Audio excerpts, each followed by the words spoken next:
మీరు గ్రామ పంచాయతీ నుంచి ఒక నాలుగు తీర్మానాలు ఉంటాయి. మీకు నేను ఫార్మా ఒకసారి పోయి మన ఇప్పుడు సంఘం రిజిస్ట్రేషన్ అయిందా? రిజిస్ట్రేషన్ అంటే ఆన్లైన్లో అయిందా? పలానా సంఘం ఏది డాక్యుమెంట్ చూసినా బయలా కొట్టించింది 10 నిమిషాలైనా బయలా ఉంది దాన్ని 10 నిమిషాలైనా మాట్లాడాలి. సెట్ ఎన్ని రోజులు అవుతుందా? 30 ఏళ్ళు అవుతుందా? బాటా ఎంత ఇప్పుడు ఎంత ఒక్కొక్క క్యాండిడేట్ మీద బాటా ఎంత ఉంది? ఇలా మేము డబ్బులు ఏమి మా అవసరాన్ని బట్టే వేసుకొని తీసుకుని తప్ప ఇలా పైసలు మెయింటెనెన్స్ కోసం వాడు చిట్టేస్తున్నారు అంతే. బాటా అనేది లేదు. ఎగ్జాంపుల్ చెప్తా, మీకు తెలియని విషయం ఒకటి. సంఘము అని అంటే సంఘంలో ఒకసారి మెంబర్షిప్ తీసుకున్న ఫ్యామిలీకి భరోసానిస్తూ ఆ సంఘం అనేది ప్రొటెక్షన్ చేస్తారు. సంఘం అంటే అట్లా మీరు ఏం చేస్తున్నారంటే చిన్న పంచాయతీ దగ్గర చిన్న చిత్తు చేసుకొని ఎన్నుకొని వదిలేస్తున్నారు. ఇప్పుడు ఈ రామలక్ష్మపల్లిలో సంఘం అనేది ఏర్పడ్డాక మీరంతా ఒక దగ్గరికి వస్తున్నారు. పనులన్నీ వదులుకొని ఒక రోజు పోయి కేటాయించుకొని కూర్చుంటున్నారు. మీరు ఏం చేయాలి? రిజిస్ట్రేషన్ చేసుకున్నారు. దానికి నాకు తెలిసి బయలా లేదు కావచ్చు. బయలా కొట్టి పాన్ కార్డు ఉంటుంది, దానికి బ్యాంక్ ఖాతా ఉంటుంది, స్టాంపులు ఉంటాయి, ఉన్నాయా? మీరు చేయాల్సింది మీకు ఇప్పుడు అన్న ఉన్నారు, అన్న వాళ్ళ పిల్లలు వచ్చే వరకు నా వాటా అనేది సంఘంలా ఉండాలి. ఎగ్జాంపుల్, ఇద్దరు అమ్మాయిలు ఉన్నారు, వాళ్ళకు వారసులు లేడు. ఎగ్జాంపుల్ చెప్తా, ఇద్దరు అమ్మాయిలు ఉన్నారు, ఈయనకి ఆదాయం అనేది ఈయనకి ఎగ్జాంపుల్గా ఈయనకి హెల్త్ పరంగా క్రిటికల్గా ఉండి ఇంట్లో ఉండిపోయింది. సంఘం నుంచి మీరు వాళ్ళకి ఆ ఫ్యామిలీకి మీరు ఎట్లా భరోసా ఇస్తారు? ఎట్లా ఆదుకుంటారు? మీరు సంఘం అంటే ఏంటి? ఇప్పుడు మా దగ్గర ఫార్మాలిటీస్ వరకు అయితే దాని గురించి ఏం మాట్లాడలేము. మీరు ఇక ఇన్ని రోజులు జరిగిపోయింది. అదే మీరు చేయాల్సింది, మీ సంఘంలో 20 మంది ఉన్నారో మెంబర్స్, ఫ్యామిలీలు 30 మంది ఉన్నారు. ఆ ఫ్యామిలీకి సంఘం అని అంటే పూర్తిగా ప్రొటెక్షన్ అన్నట్టు. కోడికి కోడి పిల్లల్ని గద్దోసి తెచ్చుకోకుండా ఆ ఫ్యామిలీకి ఏ ఇబ్బంది వచ్చినా వాటాధనం అనేది ఉంటుంది. ఎన్ని సంవత్సరాలైనా మీరు చిట్టి మెయింటెనెన్స్ కోసం వాడుకోండి. వాటాధనం అనేది ఆ పర్సన్ మీ సంఘంలో ఉన్నాడు, మీకు అన్నిటికీ మీతో పాటు ఒక మెంబర్షిప్ పొందింది కాబట్టి ఆ ఫ్యామిలీకి మీరు ప్రొటెక్షన్ చేయాలి. ఆయన ఉన్నన్ని రోజులు అలా తదంతరం కూడా ఆ ఫ్యామిలీకి అనేది అమౌంట్ ప్రకారంగా సంఘం క్రియేట్ చేయాలి. క్రియేట్ చేయాలంటే ప్రతి నెల 100 రూపాయల చొప్పున పొదుపు జమ చేయాలి.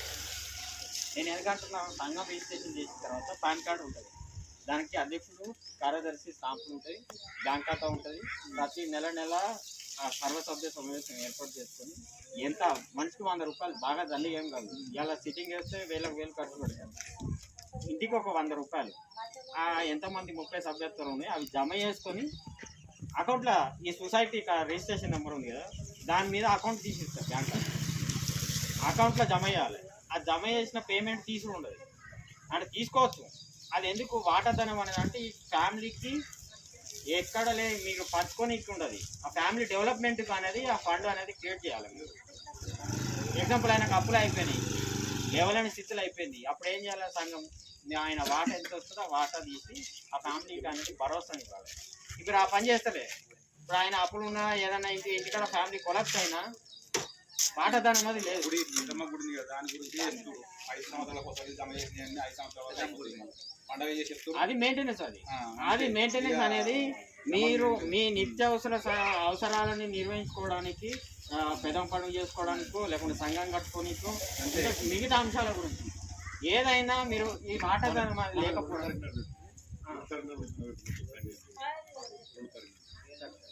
ఈ వాటాధనం లేకపోవడం వల్ల ఏమవుతుంది?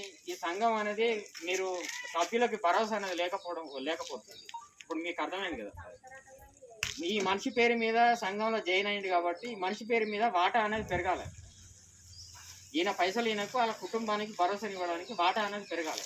అది పెరిగితే సంఘం అనేది గట్టిపడుతుంది. ఇప్పుడు ఎగ్జాంపుల్, మీరు ఇతర కులస్తులు ఏమో లోన్ అవుతుంది, పేమెంట్ కావాలి, కేసు అవుతుందో లేకపోతే కోర్టులో కేసు అవుతుందో ఇంకేదో సంథింగ్ ఉంటుంది, లోన్ అవుతుంది. అప్పుడు ఫండ్ ఎక్కడి నుంచి చేస్తారు? ఎవరో పెద్ద మనిషి కాకుండా ఇంకో ఏమంటారు, కొన్ని డబ్బులు ఉన్న వ్యక్తి దగ్గర తీసుకొస్తాం, అప్పు తీసుకొస్తాం, ఆయన చేస్తే చీట్లకి తీసి ఇస్తాం.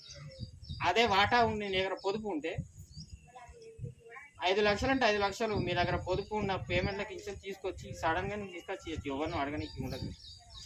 అంతేకాని ఇప్పుడు నేను నష్టపోతారో లేదా? సంఘం అంటే మీరు ఆ ఫ్యామిలీకి పూర్తిగా ప్రొడక్షన్ ఇవ్వడం అనేది. ఓన్లీ చిట్టి బంధం కాదు, చిట్టి అనేది మెయింటెనెన్స్ అనేది. ఇది ఈ పని చేసుకోండి. అది బయలా చూసుకోండి ఒకసారి, నాకు ఒకసారి రిజిస్ట్రేషన్ పేపర్లో ఒకసారి చూపింది. బయలా ఉన్నదా లేదా చూడండి. బయలా లేకపోతే కొట్టిద్దాం. కొట్టించిన తర్వాత పాన్ కార్డు, బ్యాంక్ ఖాతా, మినిట్ బుక్, వాటాధనం అనే రిజిస్టర్స్ ఉంటాయి. దాన్ని ప్రతి నెల ఒక్కొక్క పర్సన్కి డైరెక్ట్గా అవి తీయకుండా ఆ సొసైటీ అకౌంట్లో జమ చేసుకోండి. ఆ జమ చేసిన అమౌంట్ అతను ఎప్పుడైతే ఆయన నాతో కాదు వీలైతలే అన్నప్పుడు ఆయన వాటా అనేది ఆయనకి ఇచ్చేటట్టు చూసుకో. అప్పుడు ఏమవుతుంది, ఆ ఫ్యామిలీకి అమౌంట్ అనేది కొంచెం ఆ ఫ్యామిలీకి ఆసరాగా ఉంటుంది అన్నట్టు. సంఘం అంటే అట్లుంటుంది. ఓన్లీ చిట్టి మాత్రం అది మెయింటెనెన్స్ అంటారు చిట్టి అనేది. ఇప్పుడు సొసైటీ అన్నప్పుడు చెరువులు ఉండని లేకపోయి, ఒకసారి చెరువులు ఉన్నాయనుకో, ఇలా 3 రకాల సొసైటీలు ఉంటాయి. మేలు, ఫీమేలు, ఉమెన్స్. అది పెద్దవాళ్ళు. చెరువు మీద ఒక సొసైటీ ఉంటుంది, మార్కెటింగ్ సొసైటీ ఒకటి ఉంటుంది, లేడీస్ ఒక సొసైటీ. ఏది ఎండు చేపలు, చేపలు అమ్ముకోవడానికి మహిళలకు ఉంటుంది. పెద్దవాళ్ళకి ఒక్క పర్సన్కి రోజుకు 35 కిలోల చేపలు అమ్ముకోవడానికి మార్కెటింగ్ సొసైటీ. అది ఉంటే ఏమవుతుంది, 5 లక్షల రూపాయలు గవర్నమెంట్ నుంచి వస్తాయి. చనిపోతాయి. సంఘం, ఇట్లాంటి సంఘం గవర్నమెంటే ఇస్తుంది. మత్స్యకారుల సహకార సంఘానికి గవర్నమెంటే ఫండ్ ఇచ్చి మీరు బిల్డింగ్ కట్టుకోనికి ఫండ్ ఇస్తారు. అది నష్టపోతున్నారు. వెహికల్స్ వస్తాయి, వెహికల్ నష్టపోతున్నారు. బలాలు వస్తాయి, అవి పోతున్నారు. మీకు సొసైటీ అయిన తర్వాత కార్డు వస్తుందా, చేపల సొసైటీ అయిన తర్వాత మీకు పిల్లలు 5 సంవత్సరాల నుంచి 11వ తరగతి దాకా ఉచిత English medium school central government నుంచి మీకు పిల్లలకి ఉచితంగా చదువు ఇస్తుంది. అది కోల్పోతారు. ఇప్పుడు వేలకు వేలు మీరు ఫీజులు కట్టి చదివిస్తారా లేదా? నష్టపోతున్నావా లేదా? మీరు చేయాల్సింది ఈ చిన్న ఈ ఫాలో చేయకపోవడం వల్ల ఏమవుతుంది, నష్టపోతున్నాం. మీరు మెయిన్ ఏంటంటే ఈ వాటా అనేది కొంచెం ఇంప్రూవ్ చేసుకోండి. ఇది చేసుకుంటే ఆల్మోస్ట్ మీకేంటంటే చిట్టి కంటిన్యూ నడిపించుకోండి. పర్ పర్సన్కి 100 రూపాయల చొప్పున వాటాధనం అనేది ఆ ఫ్యామిలీకి భరోసాని ఇవ్వడానికి. మళ్ళీ సంవత్సరం మీరు రిన్వాల్ చేయాలి. రిన్వాల్ చేసినప్పుడు సంఘం అందులో 9 మంది ఉంటారు కదా, వాళ్ళు అట్లనే ఉంటారా లేకపోతే చేంజ్ చేస్తారా? అప్పుడు చేంజ్ చేసుకోవద్దు.